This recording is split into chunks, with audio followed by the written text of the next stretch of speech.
Hello and welcome to Seattle City Makers. I'm your host, Jon Scholes. Well, welcome everybody to episode 2 of season 3 of the podcast. Great to have you join us. And I'm joined by Stephanie King, the founder and CEO of Kitchen & Market, which is a specialty grocery store with locations in downtown Seattle, Medina, and more to come throughout our city and region. Stephanie's a Seattle native and has a background in private label grocery for the likes of Costco and Trader Joe's and Whole Foods. And she was inspired to create her own specialty grocery by the question that so many of us dread Monday through Friday as we juggle work and kids and dogs and the rest. What's for dinner? And Stephanie's response and answer to that question is Kitchen & Market, which is a highly curated European-style market with restaurant-quality meal kits and food. It was an idea that bubbled up in 2016 or thereabouts, but didn't come to fruition until November of 2021 when she opened her flagship Pike Place Market location. And she describes it as if Dean and DeLuca and Trader Joe's made a Blue Apron baby. And we talk about her vision and inspiration for Kitchen & Market, how the business is doing today, the small business community, and how the Seattle small business community has been so supportive of her in building out this concept and enterprise, and specifically how Ethan Stoll's Cortina restaurant was an important launching pad for her in starting the business during COVID. We discuss her growth plans, as well as our shared obsession with order and tidiness, particularly in our kitchens and fridges and cabinets and cupboards. And if you've been to Kitchen & Market, you'll appreciate just how tidy and well organized of a store that Stephanie has created. It's a terrific shopping experience and one I think you'll want to run to after this conversation if you haven't been just yet. Stephanie's a dynamic leader and small business owner, and really appreciate her making time to join us on the podcast. I hope you enjoy my conversation with Stephanie King, the founder and CEO of Kitchen & Market. Oh, he gave us a signal, Stephanie. Oh, God, does that mean we're going? We're recording. That means we're on. We're on. Testing. Good to meet you. Good to have. We have not met before. No. Yeah. We go way back, all the way to the lobby downstairs about 5 minutes 30 ago. 30 seconds ago. It's been phenomenal. Thanks for trekking over here and making time to join us on Seattle City Makers and talk more about Kitchen & Market and what you've created. Thank you. Absolutely. Yeah. I love that I get to be here. I'm a huge fan of DSA. Oh, well, thank you. And not to start with a downer, but do have to ask how your store on Mercer Island's doing after the fire in December. We'll just get that out of the way. That was sad. Thankfully, no one hurt, right? But sad to see the impact to your store that was just a little over a year old. So you just want me to start crying right at the beginning of a podcast? Sorry. I get it. Go hard. Well, people know there was a little bit of reporting on this, so people know. And what's the... Yeah, so... It's been really hard. Yeah. We won't be able to go back into the space because we did such a good job burning it down. By we, it was not, it was the universal. Accidental. It was a very accidental fire. It was an equipment. They believe it was a mechanical failure. Yeah. But it happened in December.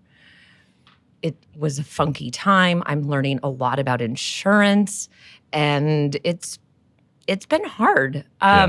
With that said, you really feel, I think coming out of that as a small business owner, all the warm, fuzzy feelings are from your customers, your fellow business owners, and just the overall community all rallying together and saying, what can we do to help? And to be honest, I've just been very clear, you can come shop at our other stores. That's the best help. And they've done it. And it has been actually really, it's been helpful both from a morale perspective from our team, right? It feels good to have Mercer Island customers drive down to Pike Place Market and say, I love your meal kit so much, I'm going to make the trip. That feels good both for me and also my cashier, everyone, the whole team.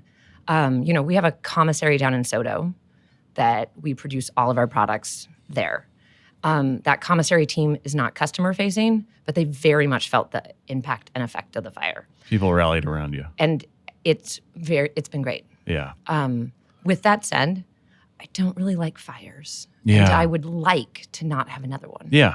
Yeah. Well, good to hear that out of struggle and adversity, some good things have come. I've tried to tell myself that over this last year, that there's something good and growth opportunities out of every encounter and struggle and there's always something experience good in life, even if they suck. There's always something good. right? Yeah. Think about a family vacation. Yes. Sometimes there are moments in that family vacation that you are wondering why they're your family. And then afterwards you go home and you're like, yep, it all was worth it. And I don't know, those kinds of moments they create magic. My team has rallied together like we never have before. Crisis will do that, right? It really does. Sometimes a gift to culture. Yeah. Of an organization. Yeah. And also just, I will put you first on the waiting list for our limited edition smoked wine offering. It's a vintage that no one else has. Trust me. Can't wait. Never tasted smoked wine, but I'll trust you. So Medina is open downtown, of course. Yep. And maybe we just back up a little bit on how this concept and your vision for Kitchen and Market came to be. What was the inspiration Just a around crazy woman this sitting idea there during COVID? Well, pre-COVID. So but then you say you write on your website, which has got a great story of how you've built this. You write that you gained momentum during COVID, which I don't think a lot of people would claim to gain momentum during COVID around an idea like this of getting in the specialty grocery business. But how did it come to be? Where was the inspiration and then vision, and where did that spark for the momentum for an idea that you held for some time come from? So I'm definitely the biggest grocery nerd you're ever going to meet. Like, hands down. I worked in the grocery industry for my entire career. Mm-hmm. I will be honest, I stumbled into it. It was not an intentional, kindergarten, I want to work in grocery kind of a thing. But I built private label programs for national retailers. So I traveled around the country. I traveled around the world. What did the stumble look like? It was sort of an accidental entry into that industry? Getting married too early, having a baby, getting divorced, and then needing health insurance would be the literal stumble that occurred. It was just the job I found when I found myself in that situation. And I was, 26, and I just needed a job. And maybe I was 25, actually.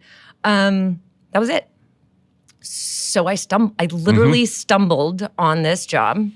I sent my resume to someone and said, would you tell me if this is an appealing resume? And they hired me. Actually have never interviewed for a job before or applied for one. To be honest, it's always been accident. I guess I've stumbled into a lot of things. I think I'm actually a big believer in that. If you say yes to a lot of different opportunities and you just keep moving forward, good things happen. Same with Kitchen and Market. That's the momentum from COVID. I had worked in grocery, kind of decided, like, my kids were leaving the house. I was at a point in my career that I don't know, I kind of wanted to change. But I had been manifesting this vision of what my dream grocery store would be for the last couple of years of my career. And so I ended up deciding that before I just went and found a new job, like in a different kind of mildly changed up version, I would put my idea on paper. Write it down. I just wanted to write it down and make a business plan. And then I wanted to put it in front of someone that was in grocery or in the world and say, is this a dumb idea or not?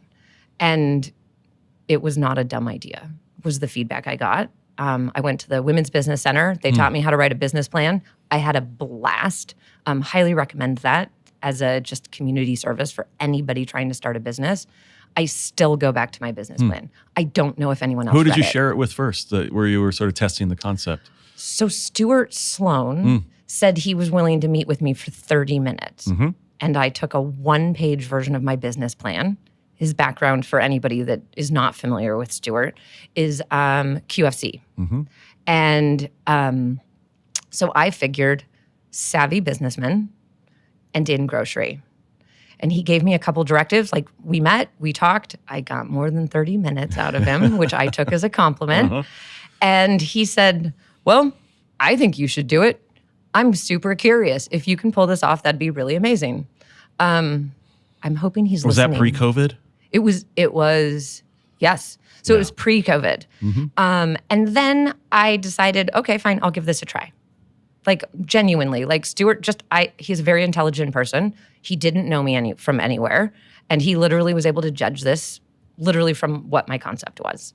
And I think it's nice to have that external, I'm not even going to say validation, but motivation, right? It just felt like enough to keep going.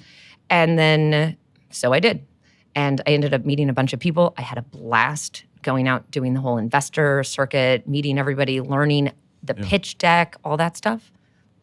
And flash forward, COVID happened. And instead of just having it completely come to a total stop, I, for whatever reason, ramped it up. And I've been doing it ever since. Then you opened the downtown location, November of 2021. Yep. There weren't a lot of people opening things at that moment. No. So you had just sort of, I'm going for this kind of attitude around it? Yeah. There was no one downtown. It was scary. Mm-hmm. But a lease is a lease. Mm-hmm. And I think that that's one of those things that none of us. So you were committed a little earlier and than November of 2021. You were committed pre-COVID? None of us anticipated COVID was going to go on the wild journey that it did. Yeah. And so I would say, we thought that everything would be coming back. So we moved forward. We kept going. But we opened in November, and it's been, how would I say this? It has been a very interesting journey watching downtown Seattle. Mm-hmm. Both, I would say, recover and also continue to struggle. Mm-hmm. Those two things are happening completely in parallel. Multiple truths. Mm-hmm. Yeah. And I love Seattle. I love, our office is downtown. Our first store is here. All of that meant a lot to me as a Seattleite. And it has been both painful and very fun to watch what's been happening downtown. Because there is a lot of positive. The efforts everyone's making. I mean, it's awesome. But I was definitely down here when it was just me driving down the street on 6th Ave. You're driving down 6th, heading in, and you're like, so there's no one else here. So traffic, I'm not going to lie, makes me smile now, which probably everyone's going to hate me for saying that. But when I see traffic. In that camp, I think. It's yes. Yeah. Hmm? I've said that I've become emotionally codependent with downtown. So if the sidewalks are not full, I'm not full. I love that. And my mood and energy is really tied to the pedestrian activity on the sidewalks, for good and bad. When I walk into my store and it's got lots of people in it, I know exactly what you're talking about. It just warms me up, and it makes me, I'm just it doesn't matter what's going on. I'm in a great mood. Mm-hmm. So the inspiration for the concept, was that just from your own personal experiences and preferences being in the specialty grocery industry? What inspired you to create the concept as it exists today? Being a mom. Huh. So I'm going to reframe that. Mm-hmm. Being a mom that felt like getting dinner on the table after working all day basically created my version of work-life balance. Mm-hmm. As long as I could get dinner on the table, I wanted a career. Mm-hmm. And I was lucky enough in my life that wanting to have a career later in life was an option that I got to have. But there's always give and take, no matter what. Dads and moms are always the push and pull. And for me, getting dinner on the table instead of ordering a pizza or doing takeout was kind of my version of work-life balance. Mm-hmm. And it felt good for me. It was an indicator for you. Mm-hmm. But how many times have we all sat in the parking lot of the grocery store, it's a grind, scrolling the New York Times cooking app, desperately hoping that they will kind of give you an idea of what to make for dinner? Yeah. And that's why I went to the grocery store. That's aspiring to higher standards than a lot of us, I think. Oh, is it? Well, I did say that's what I did, right? I cooked dinner. Yeah. My children would tell you it was so that I could open a bottle of wine and not talk to anyone for another 45 minutes while busy. Everyone was buzzing around. And I'm like, put your head down. I'm cooking for everyone. Yeah. Excuse me, I'm reading this. Some smoked wine. But, last night, not to toot our own horn, but I grabbed our Bosom lettuce wrap meal kit. Mm-hmm. It's a bag of groceries with a recipe in it. I walked in, I handed it to my husband and said, I have 4 more emails I need to send. I'm so sorry. What are the chances you want to make dinner? And he looked at the kit and was like, very high. I can definitely do this. Follow instructions. And it was absolutely delicious. And it is, so I guess to go back to your question, I wanted to solve what's for dinner for people because I think that makes life easier. And it's the solution I wanted, but I also wanted it to be really good. And so the provision of meal kits, you wanted that to be sort of central to the experience and the offerings at Kitchen and Market. Recipe-based shopping. I just wanted it to make so easy for people to be able to come in and feel, regardless of what level, how confident they are in the kitchen, like what level cook they are. I want them to feel confident. And whether that is, we have heat and serve food. We have slow, long cooks and braises. So we try to meet everybody where they're at. I mean, a lot of people use Kitchen and Market to elevate their cooking. Other people use it to avoid cooking. And I like to meet everybody where they're at. And you found a partnership with Ethan Stoll through I did. all this. Well, how did that come to be? And you still have a partnership with I do. Ethan. Yeah. Ethan and I meet every week. He is my long-standing mentor. I would say it's the small business component side of it. Employees, leases, it's just all of the inner workings of running a company and trying to grow it. It's really nice to have someone, and I would recommend this to anyone who is trying to launch a company. It's really nice to have someone with experience in at least the general area of what you're doing to just be able to have that. I mean, I was texting him on the way up here, just with a quick lease question. And it's nice to have that resource. But he knows, because we've been meeting for so long, I don't have to catch him up. And I just highly recommend that if you ever have the opportunity to foster that type of dynamic. I feel very grateful for it. But I met him before COVID. And then he and I had a thing where he had something that I needed and he didn't need it, which was a restaurant and staff. Because COVID happened and they shut everyone down. So that's the real reason that I was able to kind of get that momentum that you were talking about. Was we launched Kitchen and Market out of Cortina, which if anybody is downtown, So I was the only car in the parking garage, deep COVID. That 2 Union there. I'm not gonna lie, I totally used the valet parking spot right next to the elevator. I think And they didn't care. You're probably okay by now. Statute limitations. Very, very much so. Yeah, but I mean, we were understand. in that building for over a year. The booth one. Pumping meal kits out. And delivering them. Yeah. Back in my car, it still smells like a meal kit, I So swear. Ethan needed to gin up some meal kits because the restaurants were shuttered and you had this idea. Actually, no. He just gave me the restaurant. We just used it. The front of the house was our office. So he didn't have an involvement other than his involvement has very much been from a business owner to business owner, helping me deal with, like I said, like the tactical stuff. We also do partnerships with meal kits because it's fun, and we sell his pasta, which is phenomenal. So, I love my granddaughter says, only Ethan's bucatini. Like that is her only. That's the only one she wants. So, we do some partnerships there. We do some fun collabs and stuff like that. But in general, he just helped me get started, which he's done for a couple other small businesses. And I think it's really commendable. I've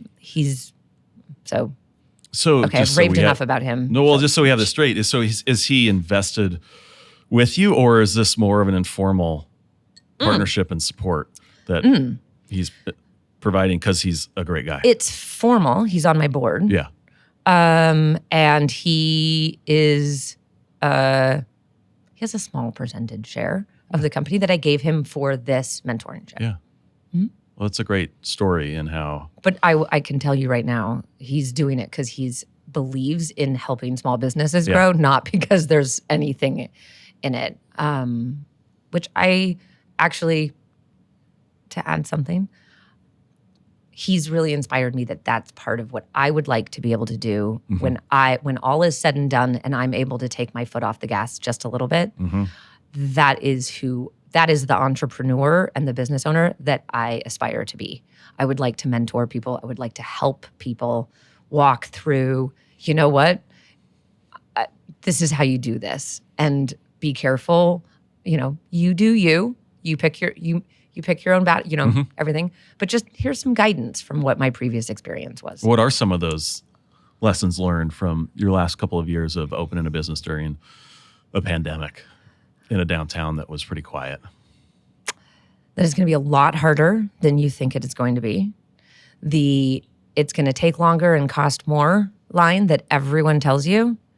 What they should say, it's going to take twice as long, cost twice as much, and hurt twice as much as you could imagine. And if that still sounds appealing to you, which for me, it still is, go for it. I mean, I think it's hard, but it's also really fun. Mm-hmm. It's amazing to walk into one of our stores and like I kind of had to pinch myself. Like we built stores. That store, the original Pike Place store, was a napkin sketch from like going out to dinner with my husband before I even left my job, like the OG job. He was like, okay, you keep talking about this dream grocery store. What would it look like? You drew it on a napkin. I drew it on a napkin, and it is eerily similar to exactly what you would walk into So today. your vision matches what we I experience and see today. Ever seen that space. Even the 2 doors on both sides was part of my napkin. It was really it was kind of crazy. But I love beautiful spaces. My husband is a custom home builder. So I've gotten the opportunity to be inside some houses in this town that really are exceptional. And so I have an aesthetic eye, and I just knew exactly what I wanted a grocery store to look like. Yeah. So the black and white, that was just so vivid in my mind. There was not a lot of design conversations. I'll say that. Because you had in your head exactly what you wanted. Mm-hmm. Well, you've done a great job in the layout, the aesthetics, the merchandising, the lighting. It's a delightful experience. Thank you. Are there certain things, you mentioned the black and white, or are there other things that you just obsess over in what that experience is like for folks? I obsess over all of it, and I'm never happy. I am my worst critic. Perpetually unsatisfied. I am perpetually disappointed. That's a horrible thing to say. I'm also very pleasantly happy and pleased all the time also. But look, it's my baby. Yeah. So I'm going to notice that, Do you go around and straighten everything out? I think I would drive myself crazy if I owned a store like that. When Yeah. somebody grabs something from the shelf and then they put it back not in the right spot or with the right alignment. I'm the grocery shopper, not even at my own store, that literally faces as I shop. Yeah. I'm like, pull the can forward. Yeah. Let's make this look nice and neat. If I showed you my pantry. Yeah, I was going to ask you about your refrigerator. Is everything? It's tidy. Yeah. It's a lot different than it used to be. I'm going to be totally honest. It's more like the ratio of champagne to nutritional value is very skewed at this point because we don't have any children at home. And I now can firmly attest, children are what kept my fridge full. Yeah. I know that because they come home every once in a while and they're like, where's all the food? And I'm like, well, I don't have to go to Costco anymore. Right. Thank you so much. But yeah, my fridge is tidy and organized, and it looks like a little grocery store. And there are little soldier rows of Kitchen and Market sauces, which are my favorite. I'm a big believer in sauces. So if anybody eats at Kitchen and Market and you get one of our meal kits or anything, you'll notice I do sauces. And it's because it's one of the fastest ways to elevate a meal with very little work because we put it in the bottle for you already. Yeah. And so I just keep all the sauces, like the leftovers. And depending on what's in the fridge, I can come up with some pretty good, fun stuff just from what's in there. Labels facing out. Always. Yeah. Always. I've been accused of being that guy. Remember Sleeping with the Enemy, that old movie with Julia Roberts? Okay, thank He would you mess with so much for saying, saying that. It's very creepy, but Approximately 3 weeks ago, I said, that creepy Julia Roberts movie and couldn't think of the name? Sleeping with the Enemy. Thank you. Yeah, that guy was so creepy. Yeah, he was awful. Yeah, but what? Well, the towels, the cans, everything. Yeah, and I think I watched that at an pretty age that I was maybe not quite age appropriate. It was a little too dark and creepy. So he will always be American Psycho level creepy for me. Okay, but I have to ask you. Wait, you get in trouble? No, I need to go back. I'm very particular. And someone is liking my particular nature. Let me ask. Your spice drawer. Yeah, you have the one. Do they all match? No, that's an aspiration though. They're of different. They're of different brands and things. And that, mine are that makes custom me metal unhappy. tins with Yeah. pre-printed stickers that That's I made beautiful. myself. Mm-hmm. You can tell where it all comes from. Mm-hmm. So you open a kitchen and market store by the market. Yeah, I did. Yeah. I thought it was going to crush it. I'm not going to lie. So was the thought like there's great traffic, great pedestrian traffic is one of the great, retail anchors of any downtown could hope for. Is that how you were thinking of it? No, Okay. it was How were actually you thinking about not. We've had to pivot a fair amount with having more products that are geared towards that foot traffic. Mm-hmm. No, I grew up in Seattle, and my mom would take me down to Pike Place Market. She would buy her produce from the high stalls. And if I was really good, I got donuts. And that was like this, for me, it was this quintessential food spot in the city. But it also was surrounded by condos and rooftops. And grocery is all about convenience. And Pike Place Market in and of itself is not as convenient as people think it is for a local condo resident. People who live downtown. People who live downtown. Closes at 5:00, and it doesn't have all your staples. So it's a unique shopping experience to get things, but to be able to like get your pantry items, grab a container of milk, some eggs, that becomes more challenging. And then additionally, pre-COVID, 5 to 8 was your primary grocery shopping time. And because the market closes, in my mind, it's like there's not a lot of options downtown, and it felt like a perfect fit. So you thought about filling some gaps both in the time of day that the market was open, but also in what was offered. Yeah. Yeah. And that was probably the biggest single miss so far with Kitchen and Market. How so? That's not what happened at all. The evening shopper isn't there. So a couple things that I've learned, and we don't need to go into full details, but COVID had such an impact on people being out and about, and it so changed their habits. Uber Eats, DoorDash.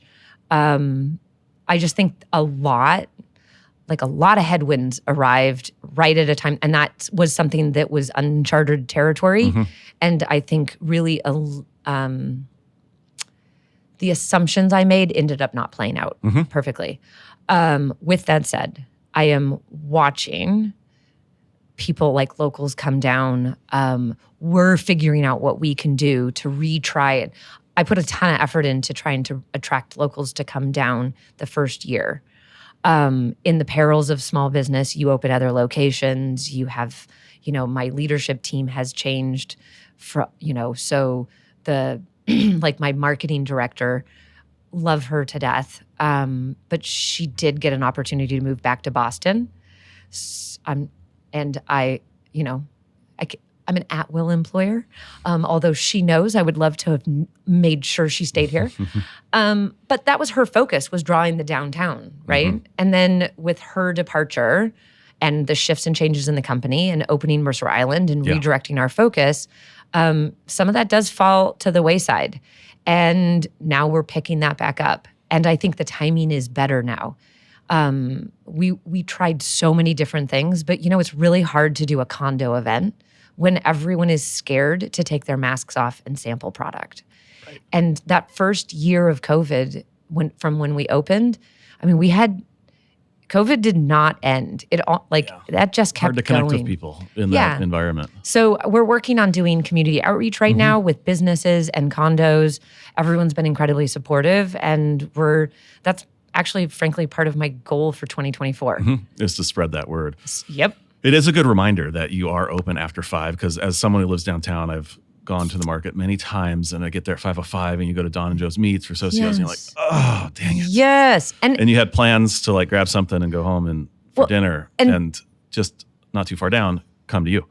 You're there. Exactly. Yeah. And so like for us, the city and the market have trained everyone to know that it does close at 5:00. Yeah.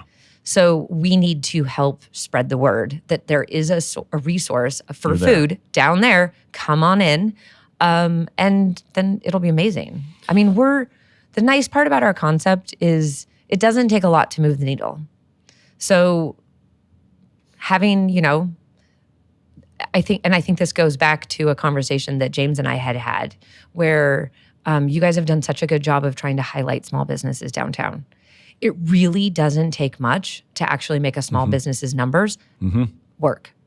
Armistice Coffee is on First Avenue. It's right by my office building.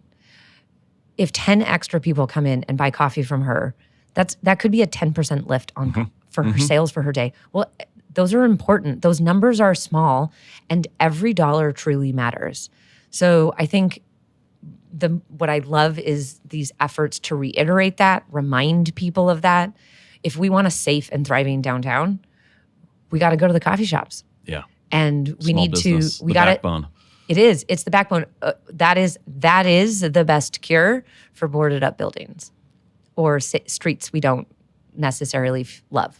Yeah, completely agree. When we think about the vacancies that we struggle with, the best way to fill those is to make sure the stores that are open are just rocking and rolling, because they all talk about their sales to prospective tenants and brokers, right? And so the people that are in the market today have got to have a great story to tell. Absolutely. And it's on us to make sure they got a great story to tell. Yeah, I think there was really good coverage about PCC. Yeah, what do you make of that? What do you make of their closure? It makes me really sad. Yeah.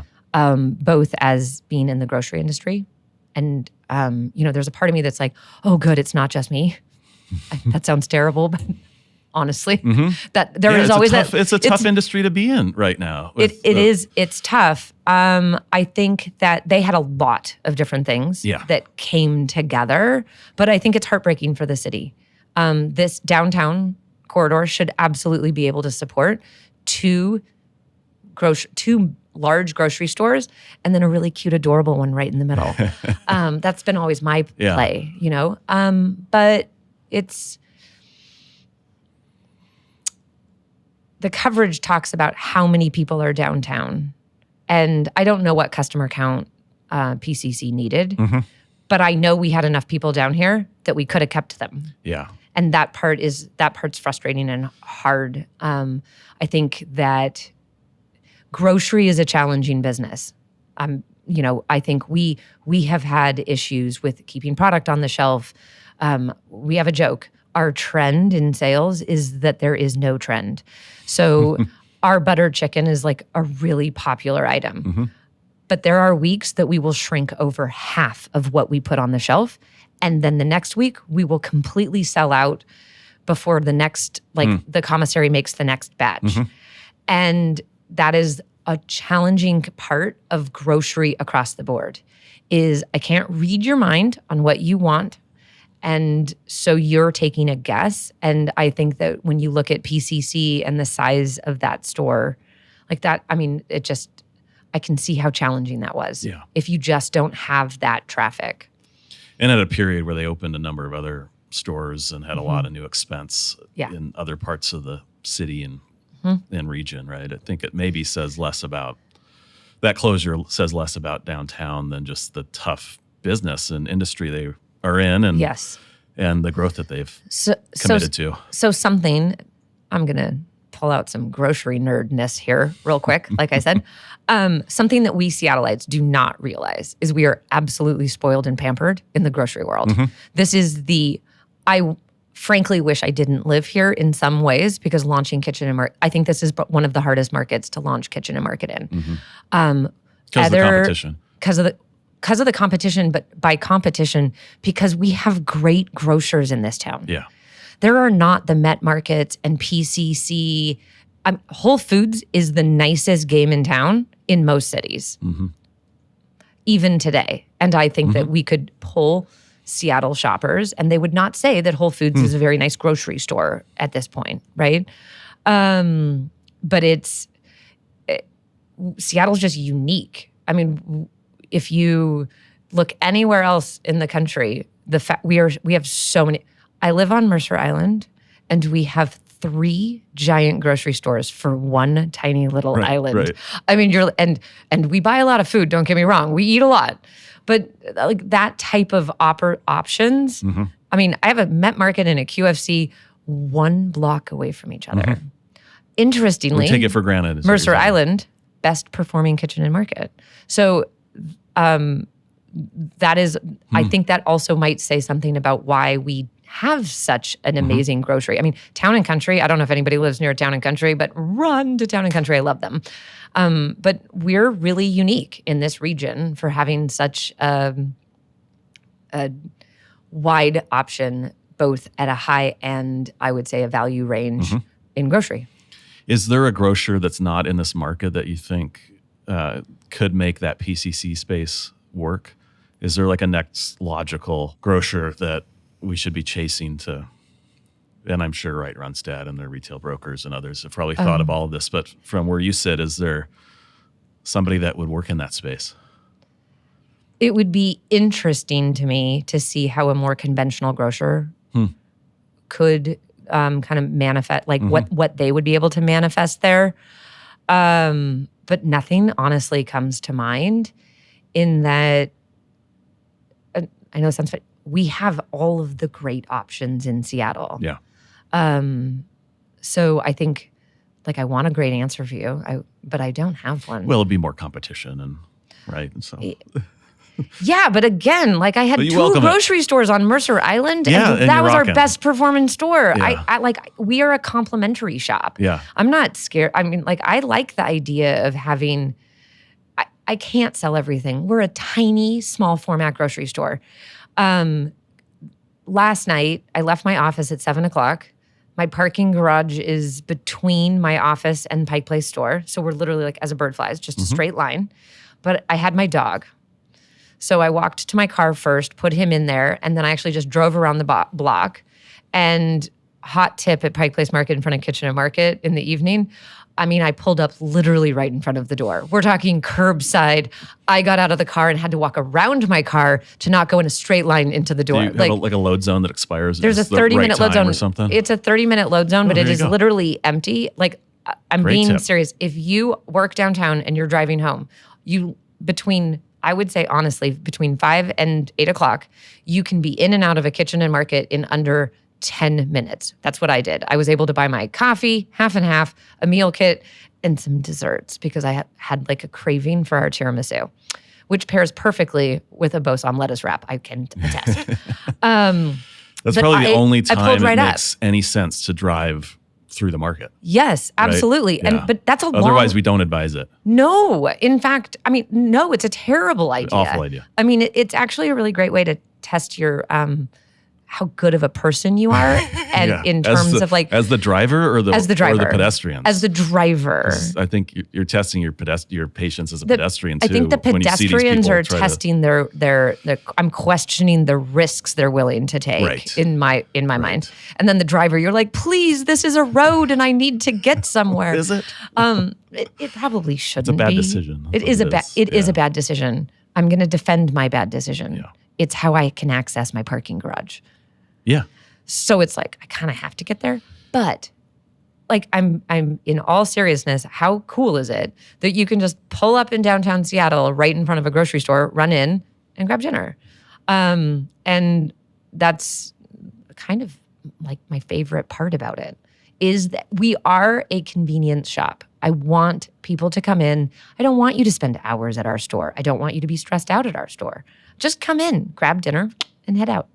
Yeah, the convenience of shopping at a store of your scale where you're not like walking 300 yards to the back to get something that you hope is there and then you're, 3 aisles over is so attractive.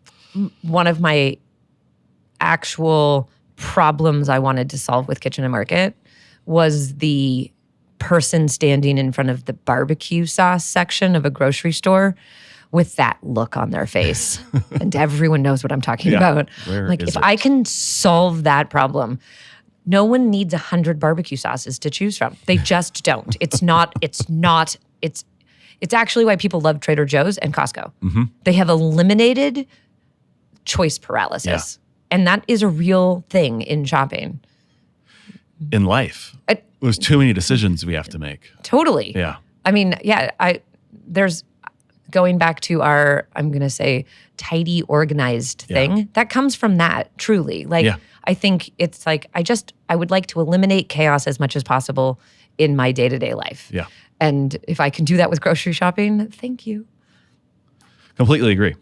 I've gone to only wearing gray and black because it reduces decisions that you have to make, and it all just sort of works together. I busted out the big color today. Yeah. With the forest green coat. Yeah. But other than that, you just, I want no decisions for things that I don't care about, which is, Put the energy into the most important decisions. Yeah. And then, add some sauce to it and it'll taste good.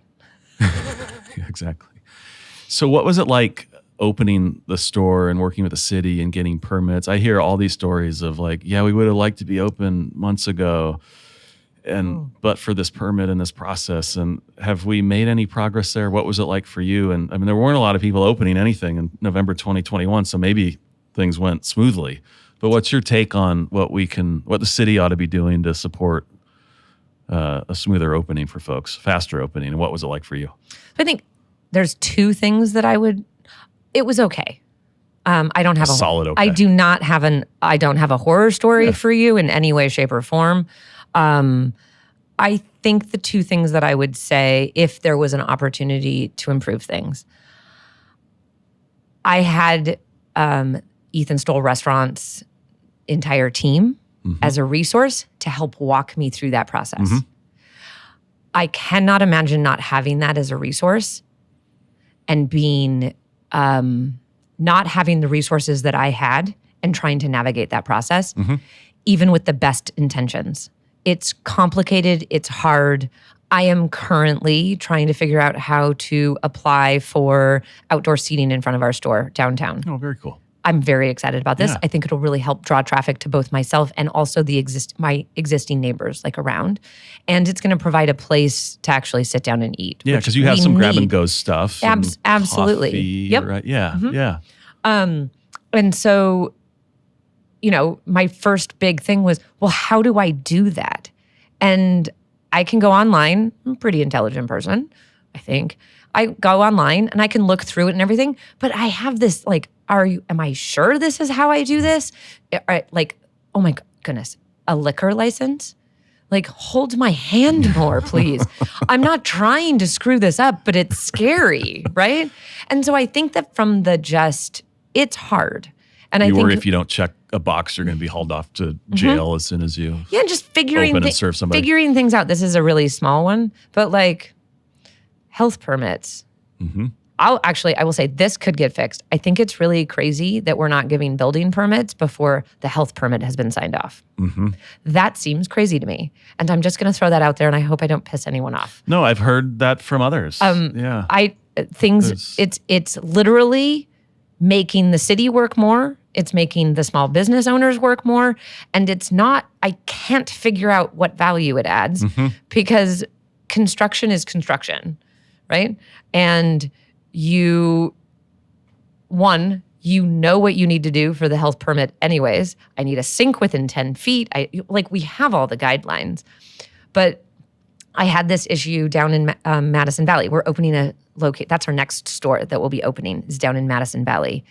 And we did get into a situation where I was worried that because we didn't know something, because we had to move a sink we didn't know about, that they were going to make us go through the entire process for the health permit again. And it was this could delay my opening by 4 weeks. And I think to the point of your question, that's the conversation we really need to have. Yeah. Delaying a small business from opening for 4 weeks doesn't sound like much. It is a lot. Every day counts. And you are paying staff before the store opens, and you have no income coming in. All you want to do is open your store and have people come in and be able to make the business thrive, right? So when you look at that's scary to think that you might be delayed because of something that you thought you had covered or you did. Yeah, and you committed yourself and you hired people and you've bought equipment and all that. And it all worked out. Everything was great. Yeah. But I think that would be probably a good example of, I think it's complicated. It's a little bit hard to navigate when you're doing something for the first time that feels, and it just frankly, things like that feel intimidating. And so I think that would be, I would love to see a little bit more hand-holding. Now, I will say, every single person that I have spoken to I'm going to go back to the liquor application. Mm-hmm. They called me back every time. They answered every question I had. They were unbelievably helpful. It was a frustrating process and an experience. And I felt like I was like 2 steps forward, 1 step back. But they genuinely made themselves available and helped me through that. So there is that. I've called the Department of Transportation and said, one of the fun On your things. sidewalk cafe? No, not about the sidewalk cafe. Yeah. I've had some fun journeys with the Pike Place store because do you guys remember the construction that occurred down there? Oh, yeah. So super fun during like our peak best time of the year. We had no street access to our store for about 2 months. That parking space that you were raving about? Yeah, that parking available? space was occupied by a very large piece of equipment that was desperately looking for something down there.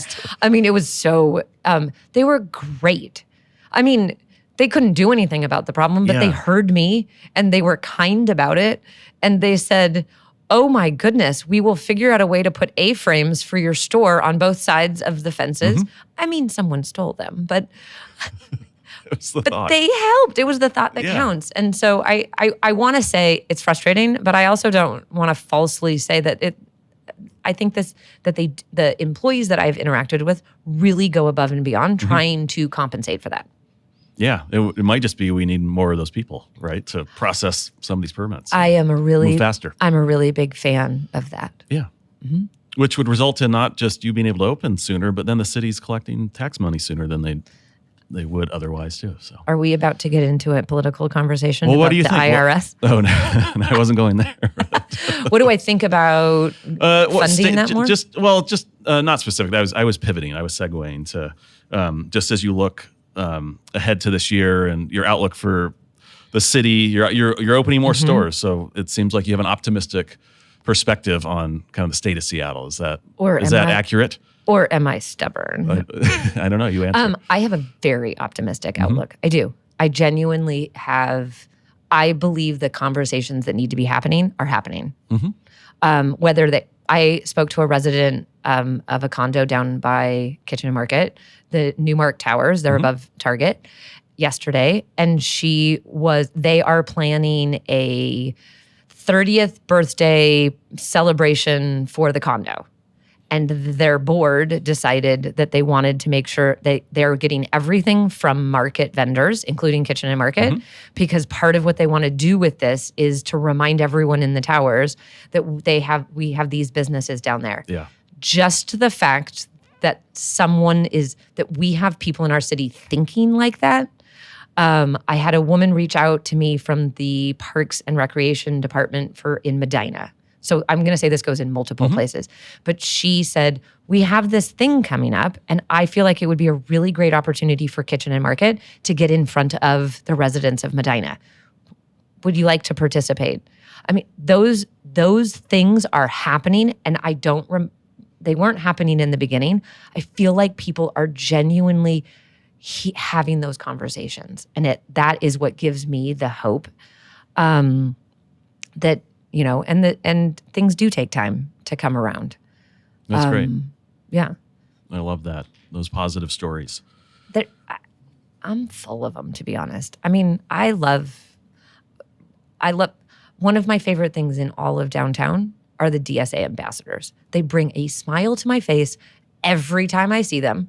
When we were down here all alone during COVID and I was the only car driving down, from Cortina and back, waved every time. They were out there, those guys. I mean, it was unbelievable. And I think those are those small but big and mighty things as a city that if we just keep doing and we keep rallying around it, we fund it, makes a massive difference. I know there was a lot of grumblings when the All-Star came in, that it was amazing how fast the city was able to clean the city up.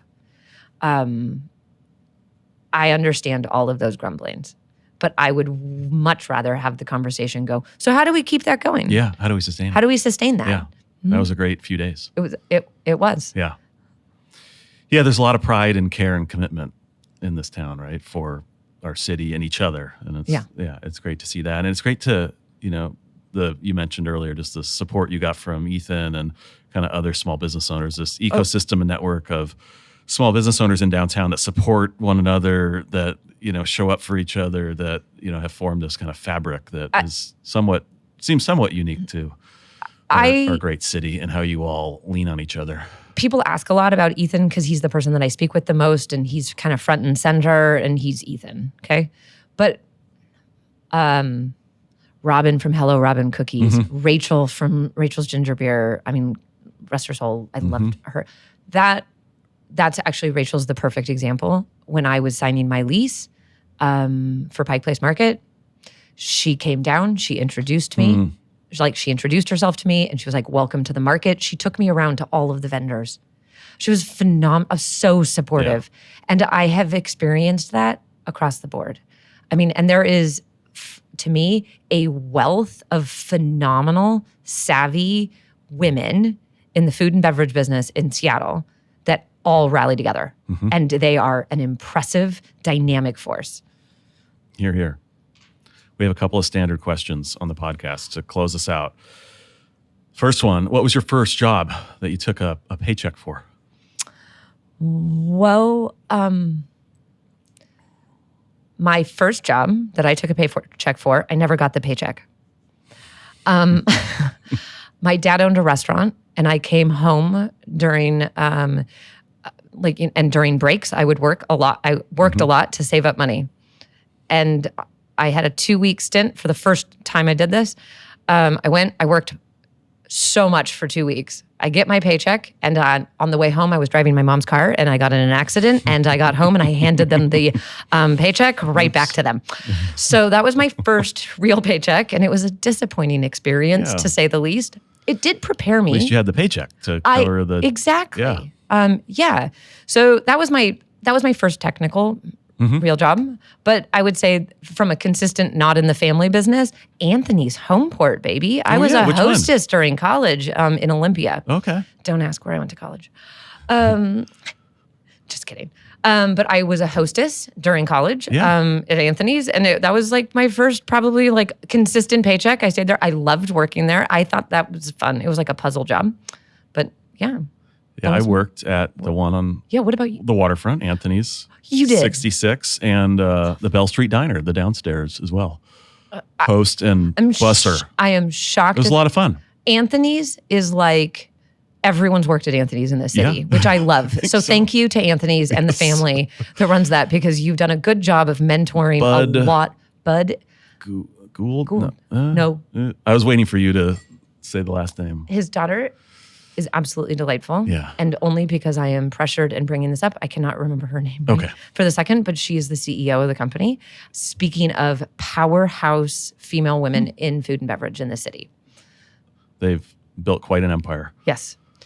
Final question. What's your perfect Saturday in your resident of Mercer Island? So we usually say in Seattle, so we'll expand to the Seattle area. Okay. What's your perfect Saturday, your itinerary, morning till evening, if you could design it any way you'd like? Oh my God, I'd start with a hike.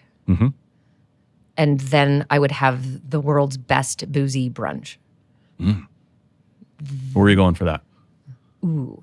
I actually really love going to brunch down in the market. Maximilian, La Pache. And I also count, for some reason, Babar as brunch for me. I don't know why, but that's like almost at any. So I would put that in that list too. And then if I can squeeze, well, you said it was a perfect Saturday. You can modify it to a Sunday if necessary. I would carry that over to then sitting on my couch and watching the Seahawks. Preferably win, but to be honest, maybe it's a Saturday playoff game that they're in next season. Okay, can we talk about this for 1 second? Yeah. I'm actually kind of enjoying not having the pressure of like, oh, we're going to lose today. And my colleague is a San Francisco 49ers fan. And it's been really fun to watch her and how much pressure she's putting on herself. And I'm recalling previous years where I was right there. Yeah. But yeah, I think that would be perfect. I'd like to go on a hike, have a really yummy brunch, and then watch a football game. That sounds terrific. I love it. Well, thank you, Stephanie, for joining us on Seattle City you. Makers. It's great to learn more about Kitchen and Market and how it came to be, and to hear that it's growing. Well, thank you. And where's the Madison Valley location? It's across the street from Cafe Flora. Sure. On Madison Ave. Yeah. In that brick loft building, or no? I don't know what the building's called, but it's literally across from Cafe Flora. People know where that is. It's across the street. Yes, it's across the street. And the beauty, this is something that you don't think about until you open grocery stores. It has a giant pylon sign on the street. So everyone will be able to know that we're there. They'll know you're which there. Is very exciting to me. And we'll be opening in March. So right around the corner. Terrific. I'm very excited. That's terrific. And I look forward to getting into your store at the market as well. Yeah, and I'll check out your Madison now Valley, that you know one that of my there's former digs down there. The world's perfect parking spot is waiting for you. Yeah. If you want, I'll just put your name up there. Yeah. John's parking here right now. Love it. You might not get that Sidewalk Cafe permit from SDOT, though, if you start going rogue on parking management down there. That's a very good point. I don't want to threaten that. And I would just like to say, I don't know if I get to do this, but I'm going to go rogue here. Yeah. Thank you guys for doing what you do. Genuinely. We'll keep that in the podcast. Thank you. We won't edit that out. Okay, good. Okay. Because I mean it from the bottom of my heart. Thank you. You guys are doing exactly what the city needs. And I just really appreciate everything. So everyone sitting around this table, you guys can't see everyone here or hear them, but you guys did the reels that call out the small businesses. You did one for us. I just thank you. We appreciate that. It's a great team and a downtown that's worth it. So thanks for saying that. Couldn't agree more. We'll make sure we pass it on if our team isn't listening to this, which is required of them to do. But should we put an Easter egg in here? That's what I do for our company. I send out a monthly newsletter to the whole team, and the store staff needs to read it. And we have an Easter egg in every one. I love it. And it's the test. And I give it. You get a treat if you're the first person that comes to me and says, "I saw that this was the Easter egg." Love it. So. We'll consider that for our staff quizzes. Perfect. Well, thanks, Stephanie. Really appreciate it. Well, hope you enjoyed my conversation with Stephanie. A big thanks to her for making time in her busy schedule to join us on Seattle City Makers. And a bigger thanks for the investment she's made in downtown Seattle and what she's brought to the market and the cool shop that she's created. I went by there today and look forward when she gets that sidewalk cafe out there of grabbing a cup of coffee and a bite and just sitting and watching market life wander by. Really appreciate her taking time to join us on the podcast and her investment in downtown. I want to close out with a recommendation of something you got to check out, something you can't miss in downtown Seattle. Sometimes this is something that's just reopened, something that's brand new, something to come. In this case, I want to highlight Sweet Green, the farm-to-table fast food establishment with a pretty big following around the country. They've just opened their first Puget Sound location over there in Kirkland, and they're going to have a downtown location here soon at 8th and Lenora, right around Whole Foods and the new Mendocino Farm there off of Westlake. Great to see them planting their flag in downtown Seattle. I don't have the exact date that they're opening, but from my observations of wandering by, it looks soon. So great to have them in downtown. I understand they're also going to be opening a spot up on Capitol Hill at 11th and Pike. So keep your eyes on Sweet Green for an opening date and do support them, as well as Kitchen and Market and all our great small businesses in downtown Seattle. They need your foot traffic and your spending. It's the best way that we can keep their doors open and fill those empty storefronts that the pandemic created for us. So thanks for joining us on this episode of Seattle City Makers, presented by the Downtown Seattle Association with support from James Cito and production by Spark Creative.